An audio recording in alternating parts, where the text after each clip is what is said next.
Hello everyone, मेरा नाम राघवेंद्र सिंह है और इस सेशन में बच्चों हम पढ़ने वाले हैं क्लास 10 का चैप्टर 5 जिसका नाम है पीरियोडिक क्लासिफिकेशन ऑफ एलिमेंट्स। और इस चैप्टर में टोटल 3 टॉपिक थे, जिसमें से पहला टॉपिक तो हमने एक सेशन में पढ़ लिया और इस सेशन में हम पढ़ेंगे इस चैप्टर का दूसरा टॉपिक जिसका नाम है क्या, Mendeleev periodic table and modern periodic table. तो Mendeleev and modern periodic table दोनों को हम पढ़ेंगे, ठीक है। और अगले सेशन में हम पढ़ेंगे क्या, trends in the modern periodic table, ठीक है। तो मेंडलीव और मॉडर्न पीरियोडिक टेबल के बारे में पढ़ना शुरू किया जाए बच्चों। चलिए आइए समझाता हूं मैं आपको कि मेंडलीव ने पीरियोडिक टेबल कैसे बनाया, मोज़ले का पीरियोडिक टेबल के क्या था, है ना, कैसे एलिमेंट्स को अरेंज किए गए थे। चलिए शुरू करते हैं बच्चों। अगर आपको पिछला सेशन याद होगा जिसमें हमने पहले टॉपिक को पढ़ा था, तो पहले टॉपिक में हमने क्या पढ़ा था कि एलिमेंट्स को अरेंज करने की सबसे पहले कोशिश किस साइंटिस्ट ने की, डोब्रेनियर ने, ठीक है। फिर डोब्रेनियर के जब ट्रायड फेल हो गया, उनकी कोशिश फेल हो गई, तो फिर नेक्स्ट पर्सन कौन थे, साइंटिस्ट कौन थे जिन्होंने एलिमेंट्स को अरेंज करने की कोशिश की, वो थे न्यूलैंड। और उन्होंने न्यूलैंड लॉ ऑफ ऑक्टेव दिया था, है ना। लेकिन न्यूलैंड लॉ ऑफ ऑक्टेव भी आगे चल के फेल हो गया क्योंकि वो कुछ ही एलिमेंट्स पर ये लॉ अप्लाई हुआ था न्यूलैंड का, है ना। लॉ ऑफ ऑक्टेव कुछ ही एलिमेंट्स से अप्लाई हुआ था, बाकी रेस्ट ऑफ द एलिमेंट्स पे ये लॉ अप्लाई नहीं हुआ, तो न्यूलैंड का भी लॉ फेल हो गया। और तब इसके बाद आती है कहानी किसकी, मेंडलीव पीरियोडिक टेबल की। तो साइंटिस्ट जिन्होंने न्यूलैंड लॉ ऑफ ऑक्टेव को फेल होते हुए देखा, उन्होंने कोशिश जारी रखी कि आखिर किस आधार पे, किस बेसिस पे एलिमेंट्स को अरेंज किया जाए और उनके बीच में कोई जो रिलेशन है वो फाइंड आउट किया जाए, है ना। तो ये प्रयास, ये कोशिश लगातार जारी थी।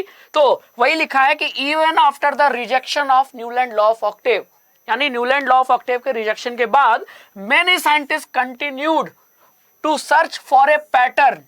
एक पैटर्न की तलाश में सारे साइंटिस्ट लगे हुए थे ताकि वो पैटर्न पता चल जाए जिसके आधार पर, जिसके बेसिस पे सारे एलिमेंट्स के बीच में रिलेशन पता चला जाए और उन एलिमेंट्स को अरेंज किया जाए, है ना।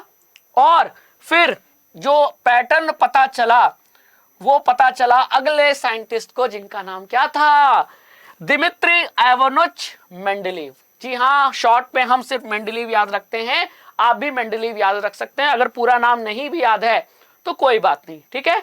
तो मेंडलीव ने वो जो पैटर्न तलाशा वो किस बेसिस पे था, एटॉमिक मास के बेसिस पे था। तो वही लिखा है कि scientist continue to search for a pattern that correlated the properties of element with their atomic mass. तो ये कोशिश फिर लगी रही साइंटिस्ट द्वारा। और फिर नेक्स्ट साइंटिस्ट जो आए न्यूलैंड के बाद, जिन्होंने एलिमेंट्स को अरेंज किया, वो थे कौन, मेंडलीव, ठीक है। तो ये सामने आपको मेंडलीव का पिक्चर दिख रहा है और ये मैंने इसके पिछले टॉपिक में मैंने सभी साइंटिस्टों के पिक्चर दिखाया भी था, है कि नहीं। तो अब हम डोब्रेनियर, न्यूलैंड के आगे बढ़ चुके हैं। अब हम किसके बारे में पढ़ेंगे, अब हम मेंडलीव के बारे में और मेंडलीव पीरियोडिक टेबल के बारे में पढ़ेंगे। उसके बाद मॉडर्न पीरियोडिक टेबल के बारे में जिसको मोज़ले जी ने दिया था वो पढ़ेंगे, ठीक है। तो मेंडलीव भी कहीं ना कहीं फेल हो गए, तभी तो मोज़ले का मॉडर्न पीरियोडिक टेबल आया। तो एक साइंटिस्ट प्रयास कर रहा है अरेंज करने का, आगे चल के फेल हो जाता है, तो फिर अगला साइंटिस्ट प्रयास करता है, ठीक है। चलिए तो शुरू करते हैं, ठीक है। तो ये जो मेंडलीव जी थे वो क्या थे, वो रशियन केमिस्ट थे, रशिया के थे, ठीक है। और इनका पूरा जो नाम था वो था दिमित्री इवानोविच मेंडलीव, ठीक है।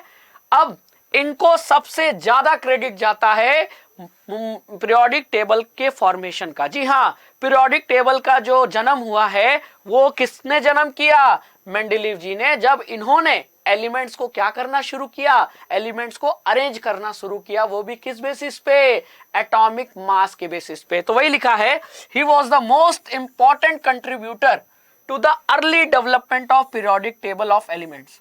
यानी कि मेंडलीव के पहले न्यूलैंड तक पीरियोडिक टेबल का जन्म नहीं हुआ था।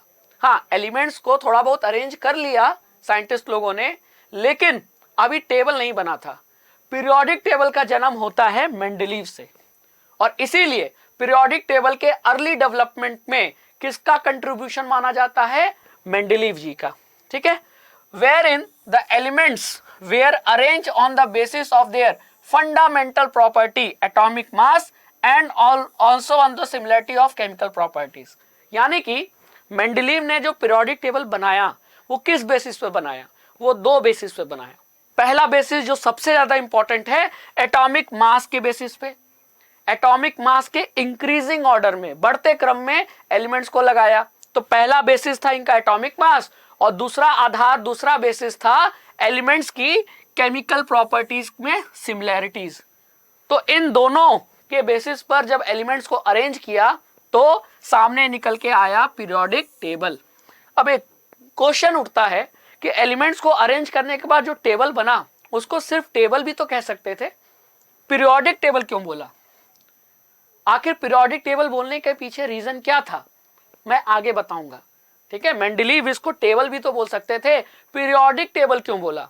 इसका बहुत बड़ा रीजन है और ये आपको पता भी होना चाहिए। तो मैं आगे जब एक्सप्लेन करूंगा, अभी कुछ समय बाद आपको पता चल जाएगा कि इसका नाम पीरियोडिक टेबल क्यों पड़ा। लेकिन यह जरूरी है कि जो मेंडलीव ने पीरियोडिक टेबल बनाया वो किस बेसिस पे बनाया? दो बेसिस पे। पहला बेसिस क्या था? एटॉमिक मास, और दूसरा बेसिस क्या था? एलिमेंट्स की केमिकल प्रॉपर्टीज के बीच में सिमिलरिटी, है ना। कितनी सिमिलरिटी है, कितनी सिमिलरिटी नहीं है, इन दो बेसिस के आधार पर, एटॉमिक मास और केमिकल प्रॉपर्टीज में सिमिलरिटीज के आधार पे मेंडलीव ने एलिमेंट्स को अरेंज किया। ठीक है, अब चला जाए आगे। चलिए, अब मेंडलीव ने जब अपना वर्क स्टार्ट किया, रिसर्च स्टार्ट किया, तो उस समय कितने एलिमेंट्स की खोज हो चुकी थी? 63 एलिमेंट्स की खोज हो चुकी थी, है ना। अब आपने देखा होगा डोब्रेनियर्स, इसके बाद न्यूलैंड, फिर मेंडलीव आए, तो लगातार एलिमेंट्स क्या होते जा रहे हैं? बढ़ते जा रहे हैं, क्योंकि नए नए एलिमेंट्स क्या हो रहे थे? डिस्कवर हो रहे थे। तो मेंडलीव के समय कितने नोन एलिमेंट्स थे? 63 नोन एलिमेंट्स थे, जिनके बारे में लोगों को, साइंटिस्ट को पता था। ठीक है, अब इन्होंने क्या किया? मेंडलीव ने एक रिलेशनशिप फाइंड आउट करने की कोशिश की, किसके बीच? Atomic mass of elements and their physical and chemical properties. यानी कि जो एलिमेंट्स की केमिकल प्रॉपर्टी है, ठीक है, फिजिकल से ज्यादा महत्वपूर्ण, इंपॉर्टेंट क्या है? केमिकल प्रॉपर्टी, है ना। तो एलिमेंट्स की केमिकल प्रॉपर्टी और एलिमेंट का एटॉमिक मास के आपस में कोई रिलेशन है क्या, इसको पता लगाने की कोशिश की। किसने?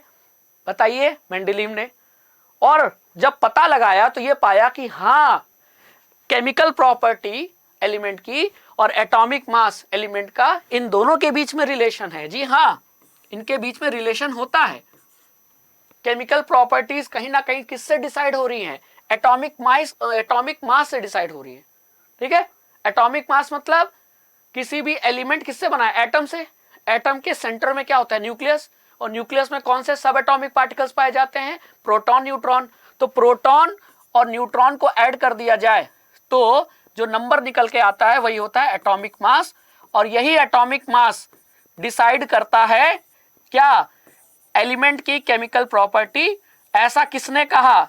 ऐसा मेंडलीव ने कहा कि एटॉमिक मास ही केमिकल प्रॉपर्टी डिसाइड करता है। तो इसके बीच में रिलेशनशिप है, और जब रिलेशनशिप है तो फिर इस आधार पे एटॉमिक मास के इंक्रीजिंग ऑर्डर में एलिमेंट्स को अरेंज करने की शुरुआत की, है ना। और मैंने पहले भी बोला था कि दो बेसिस थे, एक तो एटॉमिक मास और दूसरा एलिमेंट्स की केमिकल प्रॉपर्टीज के बीच में सिमिलरिटी। तो केमिकल प्रॉपर्टी कौन सी ली? तो केमिकल प्रॉपर्टी ली एलिमेंट्स की ऑक्सीजन और हाइड्रोजन के साथ ऑक्साइड और हाइड्राइड बनाने की, यानी कंपाउंड बनाने की कैपेसिटी, है ना, मतलब कंपाउंड बनाने की इच्छा।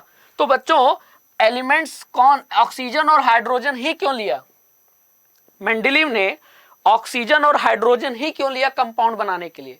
क्योंकि ये बहुत ही ज्यादा क्या होते हैं? रिएक्टिव होते हैं, और ये ऑलमोस्ट हर एलिमेंट के साथ ऑक्सीजन और हाइड्रोजन क्या बना लेते हैं? कंपाउंड बना लेते हैं। जैसे कार्बन डाइऑक्साइड, तो देखो ऑक्सीजन ने किसके साथ? कार्बन के साथ कंपाउंड बना लिया, है ना। मैंने लिखा CH4, तो देखो हाइड्रोजन ने कार्बन के साथ बना लिया, है ना। मैंने लिखा NH3, तो हाइड्रोजन ने नाइट्रोजन के साथ बना लिया, है कि नहीं। मैंने लिखा LiH, तो हाइड्रोजन ने लिथियम के साथ बना लिया, है कि नहीं।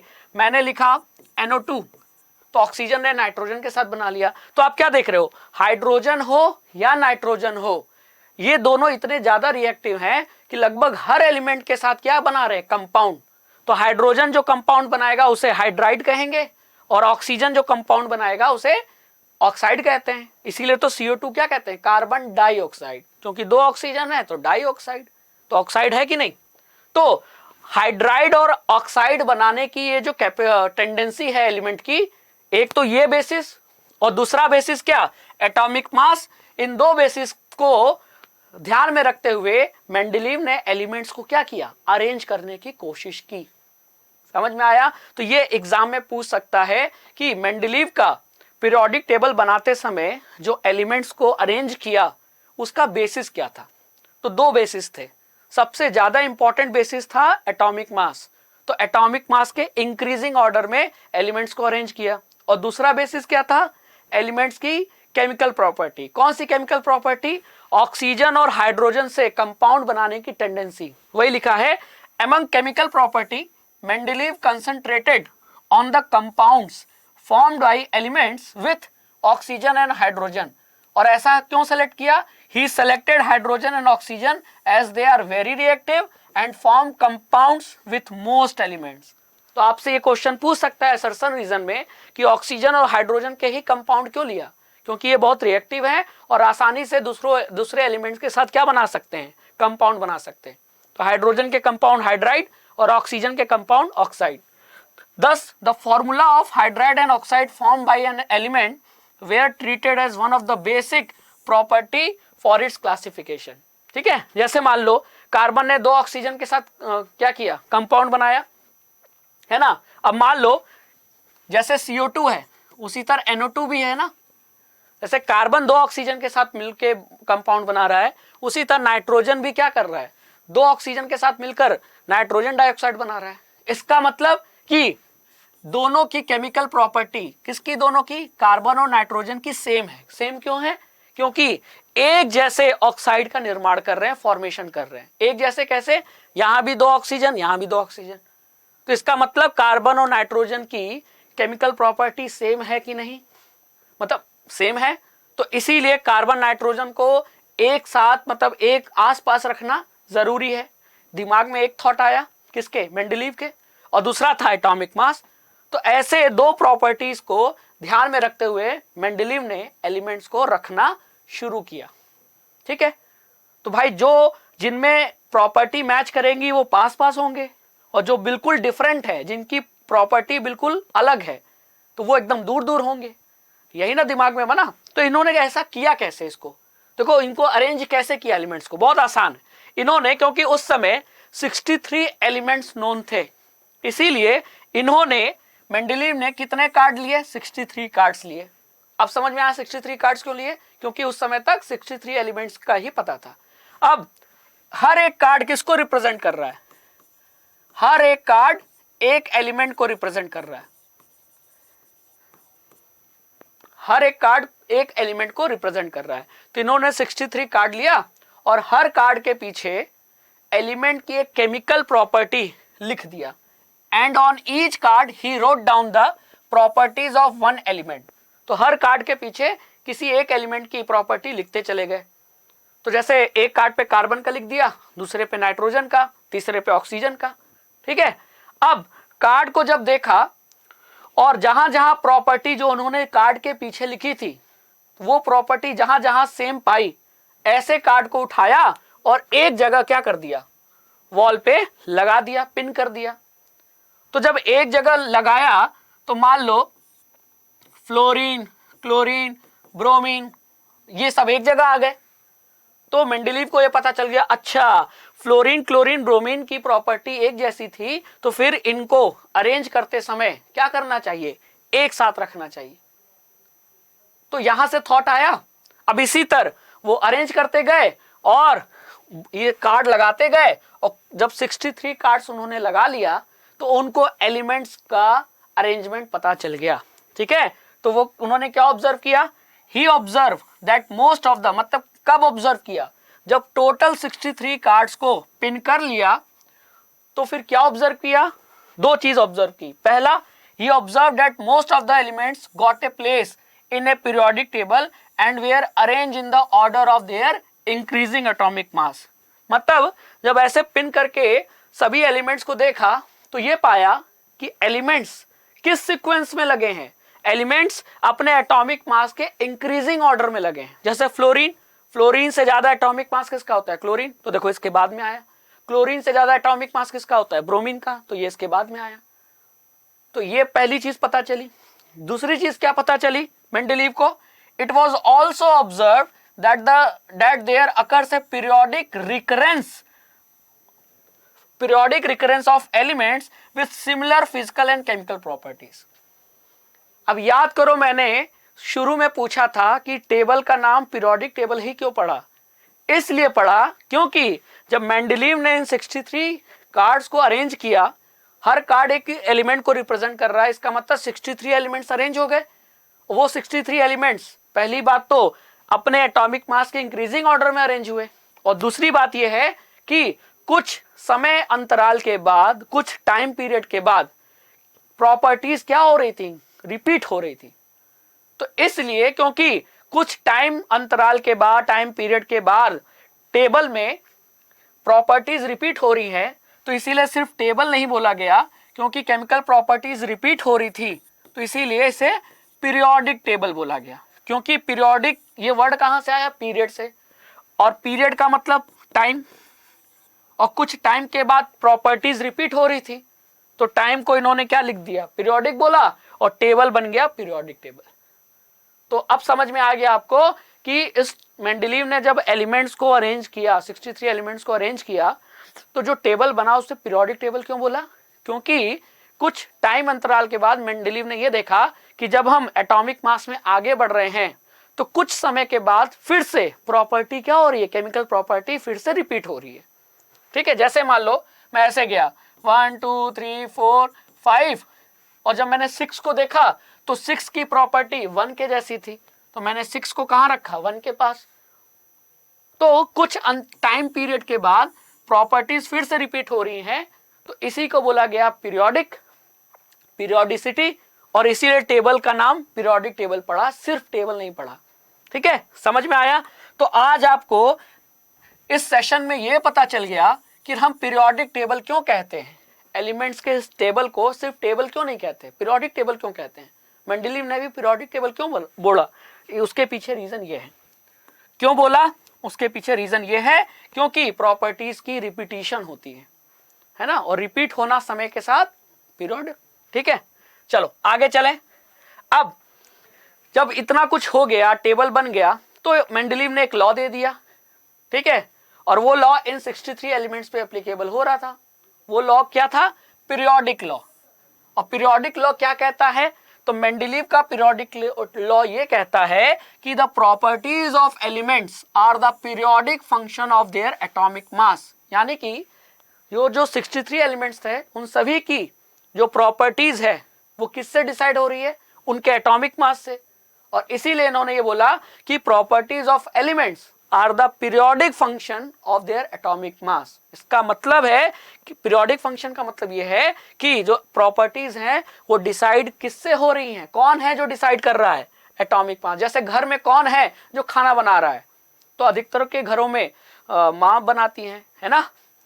कभी कभी माँ बीमार होती है तो पिताजी बना देते हैं, है ना। पिताजी नहीं तो बड़ा कोई है, सिस्टर है, बुआ है, वो बना देती है ना। तो कहने का मतलब वही है कि कौन डिसाइड कर रहा है। जैसे कौन खाना बना रहा है, तो उसी तरह प्रॉपर्टीज को कौन डिसाइड कर रहा है? Atomic mass. यही लॉ था पीरियोडिक लॉ। तो डोबरेनियर का लॉ ऑफ ट्राइड, न्यूलैंड का लॉ ऑफ ऑक्टेव, और मेंडेलीव का लॉ पीरियोडिक लॉ। ठीक है, और मेंडेलीव का जो पीरियोडिक टेबल था उसमें भाई टेबल में वर्टिकल कॉलम भी होंगे और हॉरिजॉन्टल रोज भी होंगी, है ना। जैसे ये वर्टिकल कॉलम हो गए और ये हॉरिजॉन्टल रोज हो गए। तो ये जो कॉलम्स हैं, कॉलम 1, कॉलम 2, कॉलम 3, इन कॉलम को क्या कहा? मेंडेलीव ने ग्रुप कहा। और ये जो पीरियड है, हॉरिजॉन्टल जो है रोज, इनको क्या कहा? हॉरिजॉन्टल रोज को पीरियड कहा। यानी ग्रुप और पीरियड में ये पीरियोडिक टेबल क्या हो गया? डिवाइड हो गया, है ना। अब आपको मैं बताऊंगा कि वो पीरियोडिक टेबल में वो ग्रुप एंड जो पीरियड है वो अभी मैं दिखाता हूं आपको। ठीक है, लेकिन उसके पहले याद करो, मैंने बताया था ना कि 2 बेसिस पे अरेंज किया था एलिमेंट्स को पीरियोडिक टेबल में। किसने? मेंडेलीव ने। वो 2 बेसिस क्या था? एक एटॉमिक मास और दूसरा ऑक्सीजन और हाइड्रोजन के साथ कंपाउंड बनाने की टेंडेंसी, है ना। तो जो कंपाउंड बनाया उसको एक जनरल फॉर्मूला से रिप्रेजेंट किया, जैसे कार्बन डाइऑक्साइड, तो इसको मेंडलीव ने कैसे रिप्रेजेंट किया, RO2, जहां R क्या रिप्रेजेंट कर रहा है, एलिमेंट को, है ना। अगर NH3 है तो ये क्या हो जाएगा, RS3, तो यहां R की जगह कौन है, नाइट्रोजन, तो R एक सिंबल की तरह यूज किया, ठीक है, और ये भी बेसिस था एलिमेंट्स को अरेंज करने का, ठीक है। अब मैं आपको मेंडलीव का पीरियोडिक टेबल दिखाता हूं, ये देखो, ठीक है। अब जरा यहां ये देखो क्या लिखा है, ये है ग्रुप, तो वर्टिकल कॉलम क्या कहलाए, वर्टिकल कॉलम ग्रुप कहलाए ना, तो ये देखो ये वर्टिकल कॉलम, दूसरा, तीसरा, तो देखो फर्स्ट, सेकेंड, थर्ड, फोर्थ, इस तरीके से वर्टिकल कॉलम है। और ये हॉरिजॉन्टल क्या है, रोज है, और हॉरिजॉन्टल रोज को हमने मेंडलीव ने क्या बोला, पीरियड बोला, तो ये देखो ये पीरियड है, ये फर्स्ट पीरियड, ये आपका क्या है, फर्स्ट पीरियड, ये क्या है, सेकंड पीरियड, ये क्या है, थर्ड पीरियड।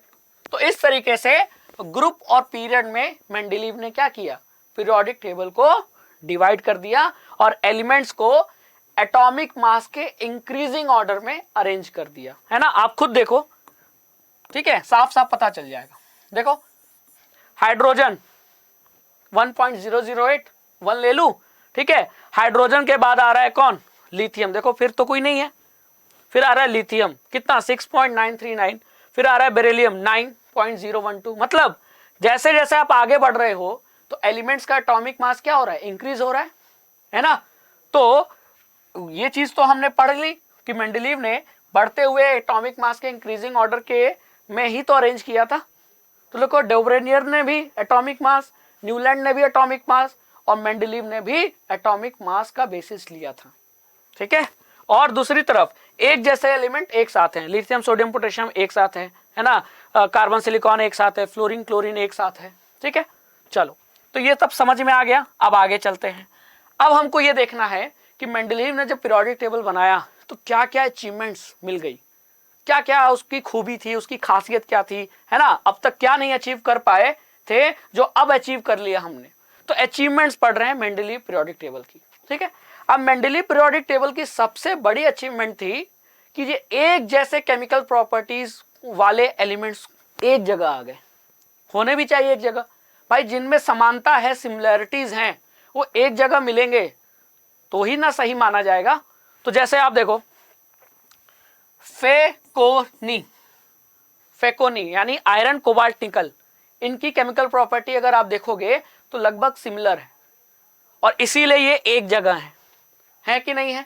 देखो, तो इसका मतलब क्या, ये बहुत बड़ी अचीवमेंट थी कि elements while developing the periodic table there were a few instances where Mendeleev had to place an element with a slightly greater atomic mass before an element with a slightly lower atomic mass. The sequence was inverted so that elements with similar properties could be grouped together. यानी यहां दो चीजें निकल के आई, एक achievement plus point खासियत और एक गलती भी। तो मैंने पहले खासियत पढ़ाता हूं फिर गलती बताऊंगा, ठीक है। खासियत यह थी कि एक जैसे एलिमेंट, मतलब element with similar properties could be group together, मतलब एक साथ रखा गया। जैसे कि अभी मैंने एग्जांपल बताया, आयरन कोबाल्ट निकल एक साथ थे, है ना, एक ही ग्रुप में है कि नहीं। देखो इनका ग्रुप सेम है ना, ये ग्रुप नंबर 8 है तो ग्रुप सेम है कि नहीं, बिल्कुल सेम है। फिर ये देखो यहाँ कैल्शियम है, जिंक है एक ग्रुप में, तो ऐसे बहुत सारे हैं, ठीक है। तो ये तो खासियत थी, लेकिन इसमें गलती भी हो गई। गलती पकड़ में आई कि एक जैसे प्रॉपर्टीज वाले एलिमेंट्स को एक साथ रखने के चक्कर में कुछ प्लेस पे ऐसा हुआ कि एटॉमिक मास कम होने के बावजूद भी एलिमेंट्स मतलब एलिमेंट सीक्वेंस में बाद में आया, क्योंकि भाई बेसिस क्या था, एटॉमिक मास के इंक्रीजिंग ऑर्डर में।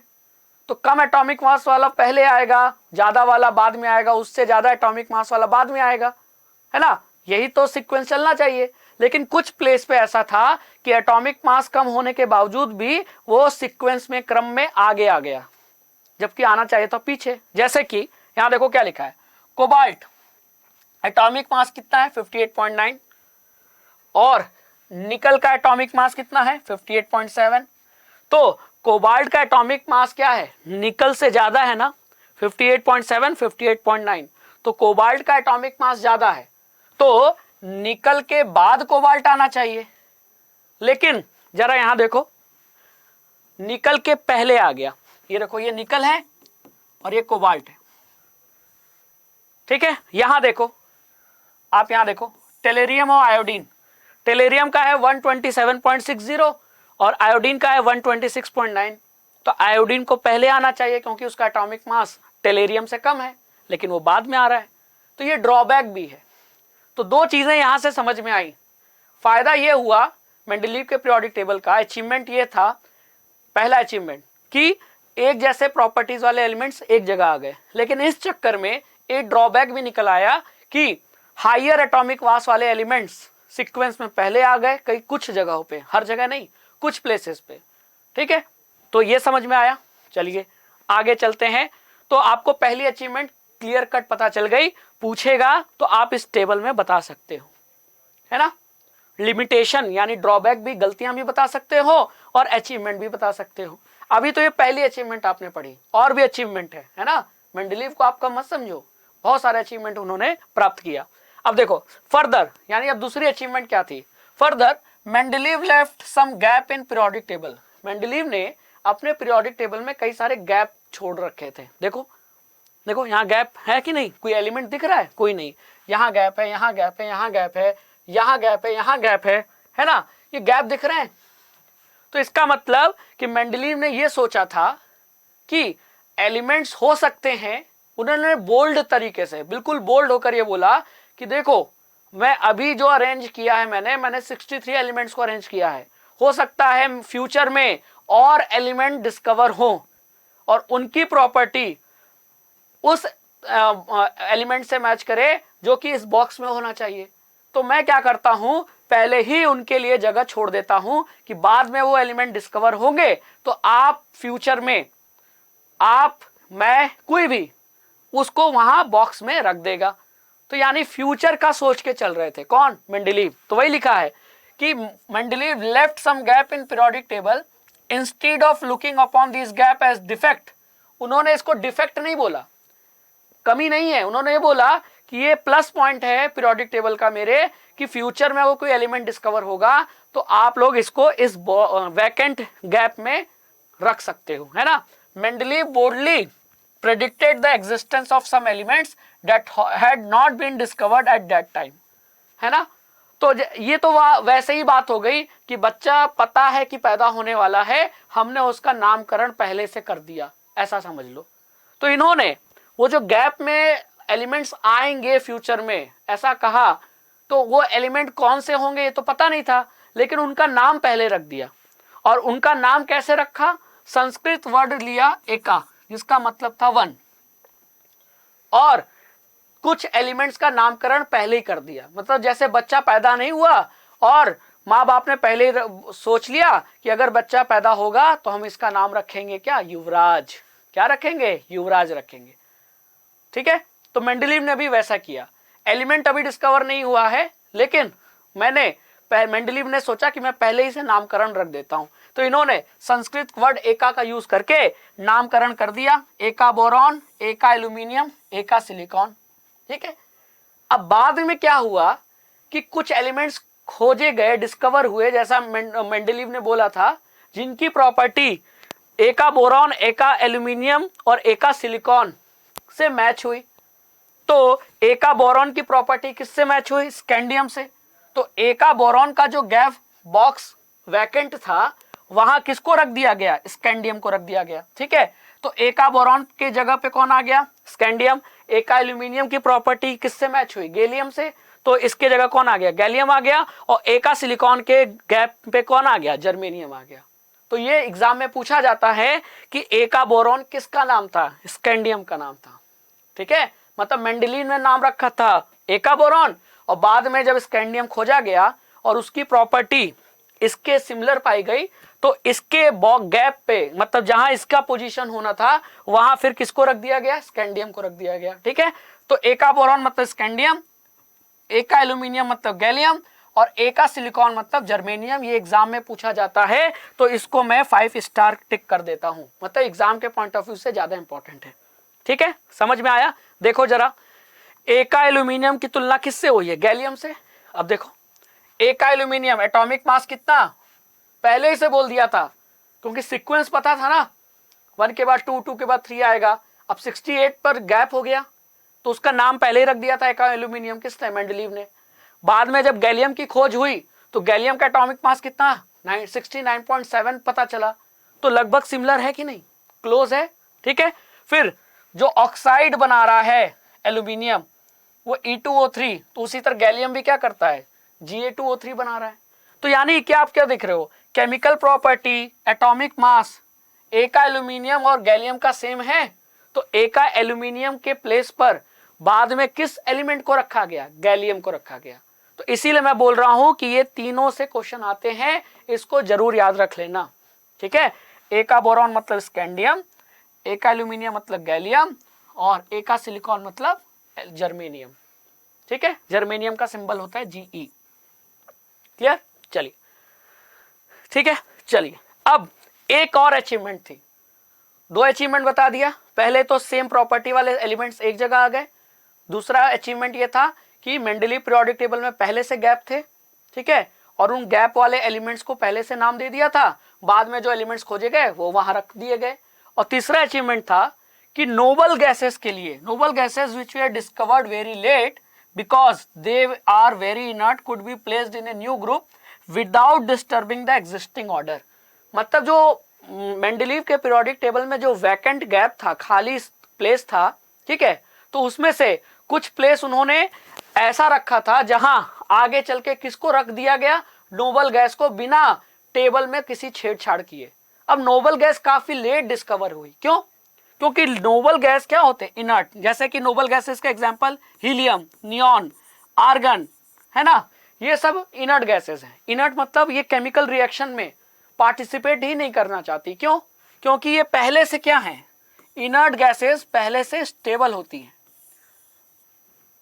और जो स्टेबल है, मतलब मान लो कि मेरा जो सोच है कि मेरे पास पैसा आ जाएगा तो मैं स्टेबल बन जाऊंगा, मुझे कुछ नौकरी करने की जरूरत नहीं।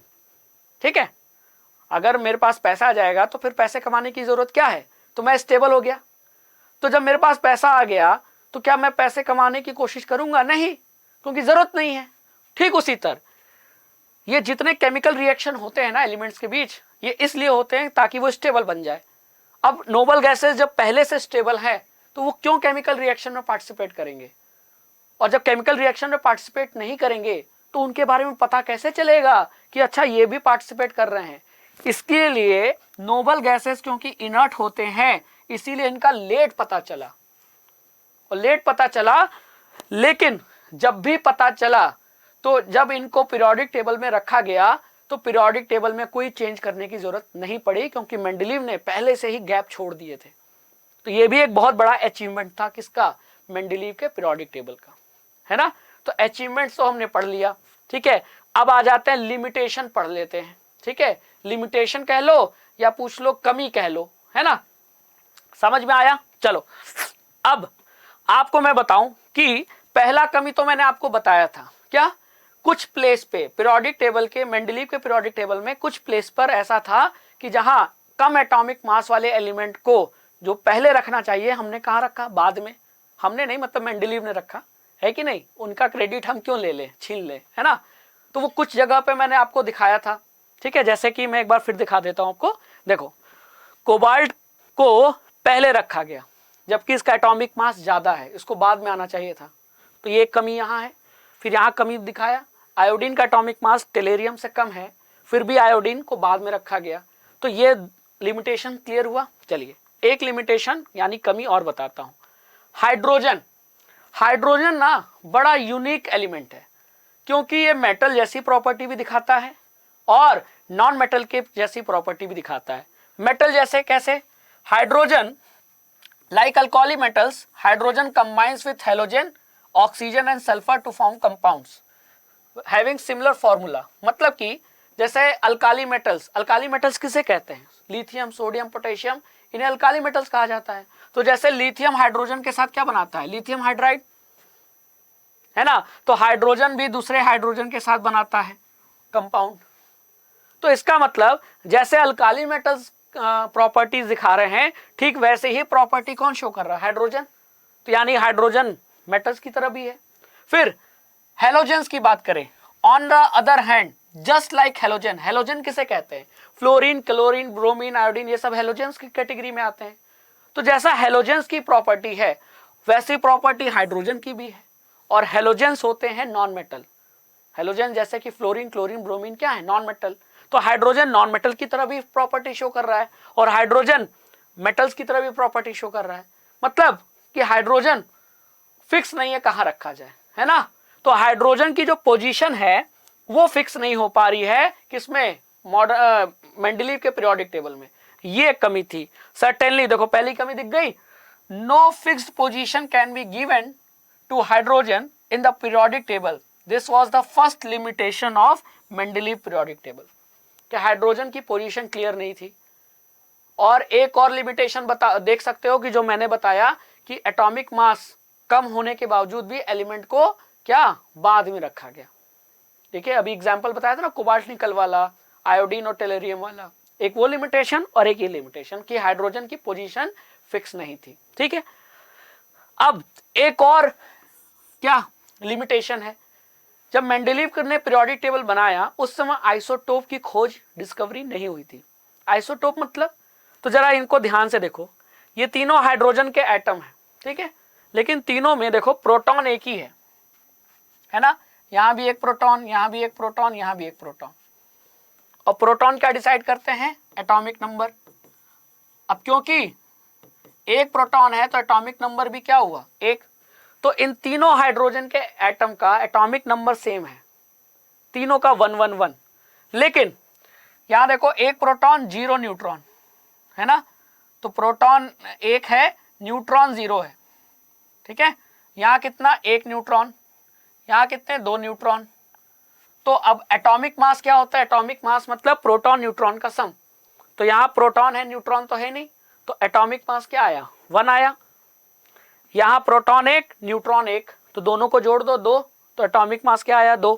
तो अगर मैं एटॉमिक मास निकालूं तो इसका एटॉमिक मास 1, इसका 2, इसका 2 न्यूट्रॉन प्लस 1 प्रोटॉन, 2 + 1 3। तो आप क्या देख रहे हो, एटॉमिक नंबर तो सेम है, एटॉमिक मास अलग है।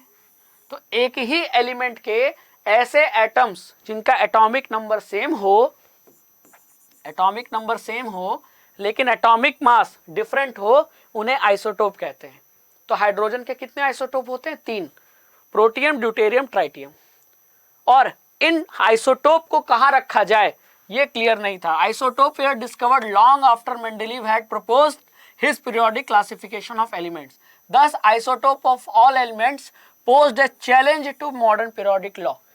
मतलब मेंडलीव का पीरियोडिक लॉ जो उन्होंने सजेस्ट किया था, पीरियोडिक टेबल बनाया था, उस पे आइसोटोप फिट नहीं बैठ रहे थे। तो एक ये कमी थी मेंडलीव के पीरियोडिक टेबल में, है ना। ठीक है, और अब देखो तीसरा, तो मैं इसको हटा देता हूं, जो यहां बनाया था ये तो आपने समझ में आ गया होगा, है ना। अब एक और लिमिटेशन देख लेते हैं। Another problem of the was that atomic mass do not increase in a regular manner. जो मैंने बोला कि कुछ प्लेसेस पे एटॉमिक मास ज्यादा होने के वजह से, ज्यादा होने के बावजूद भी एलिमेंट को पहले रखा गया, बोला था ना। तो वो तीसरी लिमिटेशन थी कि रेगुलर नहीं था, कुछ कुछ प्लेस पे ये जो कंटिन्यूटी थी वो ब्रेक हो जा रही थी। ठीक है, जैसे कोबाल्ट निकल वाले एग्जांपल को मैंने आपको बताया। तो ये 3 लिमिटेशन है जो आपको याद रखना है, पूछा जा सकता है। ठीक है, अब लिमिटेशन थी, कमी थी, तो कमी को कोई ना कोई दूसरा दूर कर देगा, है ना। तब एंट्री होती है किसकी, अगले साइंटिस्ट की, जो कौन थे, हेनरी मोजले थे। तो मेंडलीव के पीरियोडिक टेबल में जो कमी थी वो कमी मेंडलीव तो दूर नहीं कर पाया आगे चल के, लेकिन उस कमी को दूर किया और एलिमेंट्स को थोड़ा और अच्छे तरीके से अरेंज किया किसने, हेनरी मोजले ने। तो हेनरी मोजले ने बाकी सभी साइंटिस्ट यानी डोब्रेनियर, न्यूलैंड और मेंडलीव से अलग किया। क्या अलग किया, इन्होंने एलिमेंट्स को अरेंज किया, लेकिन किस बेसिस पे, एटॉमिक नंबर की बेसिस पे। और अभी तक आप क्या पढ़ रहे थे, अभी आपने पिछला जो पढ़ा अभी मेंडलीव, तो मेंडलीव ने किस बेसिस पे अरेंज किया था, एटॉमिक मास के इंक्रीजिंग ऑर्डर में। लेकिन यहां उन्होंने एटॉमिक मास नहीं, एटॉमिक नंबर लिया, क्योंकि हेनरी मोजले का यह मानना था, क्या हेनरी मोजले का यह मानना था कि जो एलिमेंट की केमिकल प्रॉपर्टी है वो एटॉमिक मास से ज्यादा डिसाइड किससे होती है, एटॉमिक नंबर से ज्यादा डिसाइड होती है। मतलब प्रॉपर्टी को कंट्रोल या रेगुलेट एटॉमिक मास से ज्यादा कौन कर रहा है, एटॉमिक नंबर, है ना। मतलब मान लो दो लोग एक चीज मिलकर कंट्रोल कर रहे हैं, ठीक है, कोई ज्यादा कंट्रोल कर रहा है, कोई घर, जैसे घर चला रहा है, तो हो सकता है पापा ज्यादा घर को कंट्रोल कर रहे हैं, सारे डिसीजन कौन लेते हैं, पापा, और कुछ कुछ चीजों पे मम्मी डिसीजन लेती है, लेकिन ज्यादातर डिसीजन कौन ले रहा है, पापा। तो घर का मेन कंट्रोल किसके हाथों में है, पापा के हाथों में। ठीक उसी तरह हेनरी मोजले ने 1913 में ये बोला कि देखो सारे एलिमेंट्स के जो केमिकल प्रॉपर्टीज हैं वो एटॉमिक मास से ज्यादा एटॉमिक नंबर द्वारा डिसाइड होते हैं, है ना। तो इन्होंने एटॉमिक नंबर के इंक्रीजिंग ऑर्डर में एलिमेंट्स को अरेंज कर दिया, और फिर जो टेबल बना वो मॉडर्न पीरियोडिक टेबल कहलाया। तो पीरियोडिक टेबल तो बन चुका था, मेंडलीव ने बना दिया था, लेकिन इन्होंने उसको थोड़ा और सुधारा, अपडेट किया, तो वो टेबल कहलाया मॉडर्न पीरियोडिक टेबल, है ना। तो वही मॉडर्न पीरियोडिक लॉ क्या कहता है, मॉडर्न पीरियोडिक लॉ यही कहता है जो कि हेनरी मोजले ने दिया था कि एलिमेंट्स की properties are the periodic function of their atomic number. और एटॉमिक नंबर आपको पता है, किसी भी एलिमेंट के एटम में नंबर ऑफ प्रोटॉन ही वो एटॉमिक नंबर के इक्वल होता है, और इसको रिप्रेजेंट किससे कहते हैं, एटॉमिक नंबर को रिप्रेजेंट करते हैं जेड से, ठीक है। तो इन्होंने थोड़ा अलग किया, हेनरी मोजले ने एटॉमिक नंबर के आधार पे एलिमेंट्स को अरेंज किया, ठीक है। अब आप यहां जो फिगर देख रहे हो ये किसका फिगर है, एटम का, परमाणु का, है ना। शक्तिमान देखा होगा, अगर हम लोग छोटे थे तो उस समय ये एवेंजर्स और मार्वल्स तो आता नहीं था, उस समय शक्तिमान आता था। तो शक्तिमान का जब ऐड आता था, मतलब ऐड क्या, जब स्टार्टिंग होती थी सीरियल की, तो इस तरीके से परमाणु दिखाया जाता था, है ना। तो ये है एटम यानी परमाणु का स्ट्रक्चर। और एटम का ये जो सेंटर है इसे क्या कहते हैं, न्यूक्लियस कहते हैं, है ना। और न्यूक्लियस में पाए जाते हैं दो सब एटॉमिक पार्टिकल्स, प्रोटॉन और न्यूट्रॉन, ठीक है। अब ये जो प्रोटॉन है, number of proton he equal होता है एटॉमिक नंबर के, ये हमको पता होना चाहिए, ठीक है। तो वही लिखा है, the atomic number gives of the number of proton in the nucleus of an atom and this number increases by 1 in going from one element to next. मतलब जैसे जैसे एटॉमिक नंबर बढ़ रहा है, इसका मतलब उस एलिमेंट के एटम में एक प्रोटॉन भी बढ़ रहा है, समझ में आया। और इस तरीके से फिर एलिमेंट्स को अरेंज किया मोजले ने, तो क्या मिलकर आया, क्या सामने आया, मॉडर्न पीरियोडिक टेबल आया सामने। क्या सामने आया, मॉडर्न पीरियोडिक टेबल, जो कि आप यहां देख रहे हो, है ना। अब मॉडर्न पीरियोडिक टेबल है, तो यहां भी क्या होंगे, यहां भी वर्टिकल कॉलम और हॉरिजॉन्टल रोज होंगे। तो देखो यहां भी वर्टिकल कॉलम्स को क्या कहा गया, ग्रुप, और हॉरिजॉन्टल जो रोज हैं उनको क्या कहा गया, पीरियड। और जैसा कि आप देख पा रहे हो मॉडर्न पीरियोडिक टेबल में टोटल कितने ग्रुप हैं, तो देखो शुरुआत हुई 1 से और एंड हुआ 18 पे, तो यानी ग्रुप कितने थे, मॉडर्न पीरियोडिक टेबल में 18 ग्रुप्स थे। और पीरियड देखो 1 से स्टार्ट हो रहा है, 7 पे खत्म हो रहा है, यानी 7 पीरियड थे। तो मॉडर्न पीरियोडिक टेबल में, जिसको बनाया किसने था, मोजले ने बनाया था, उसमें एलिमेंट्स को अरेंज किया गया कितने ग्रुप और कितने पीरियड में, 18 ग्रुप एंड 7 पीरियड में, जैसा कि आप यहां देख पा रहे हो। और ये रहा आपके सामने मॉडर्न पीरियोडिक टेबल, ठीक है। तो हमने इस सेशन में क्या किया, हमने इस सेशन में मॉडर्न पीरियोडिक टेबल तो पढ़ा, उसके साथ साथ हमने मेंडलीव का पीरियोडिक टेबल भी पढ़ा और समझा। तो थैंक यू सो मच इस सेशन से जुड़ने के लिए और पढ़ने के लिए। इसी तरह अड्डा 24/7 क्लास 9 एंड 10 से जुड़ते रहिए, पढ़ते रहिए। Thank you so much.